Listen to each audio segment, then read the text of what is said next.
C'est Le témoin idéal, roman de suspense psychologique, avec Jesse Hunt, tome 28, écrit par Blake Pierce, lu par Caroline. Prologue.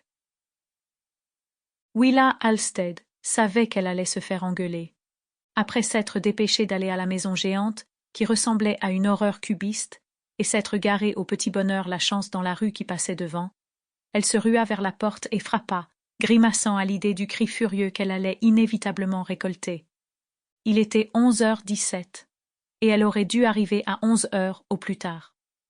Comme elle ne s'était pas encore fait sermonner par téléphone, elle était sûre que la situation était si grave qu'elle allait se prendre un savon en face à face dans une minute.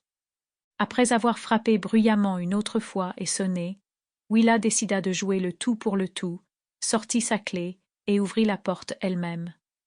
Mia était probablement assise dans le grand salon, en train de siroter son café glacé à la crème au caramel salé et de taper impatiemment de la jambe contre le sofa en attendant de pouvoir accabler Willa pour son dernier faux pas, dans ce qui semblait être une série sans fin.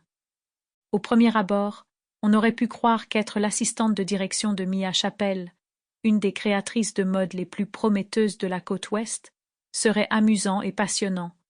Mais, quand la créatrice en question est votre sœur aînée et qu'elle vous traite comme lorsque vous étiez des petites filles, mais avec de vraies conséquences, maintenant, on oublie vite toute idée d'amusement. « Mia » appela-t-elle quand elle entra, verrouillant la porte derrière elle. « Je suis là.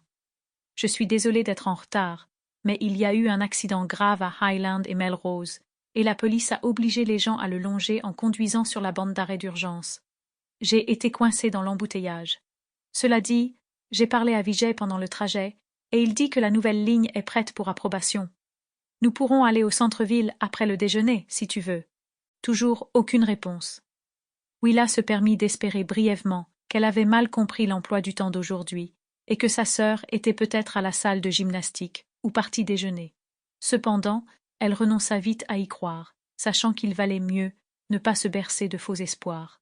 Elle avait consulté le calendrier plusieurs fois, et noir sur blanc il disait 11h, midi, maison, Mia, Willa, examen de la ligne finale.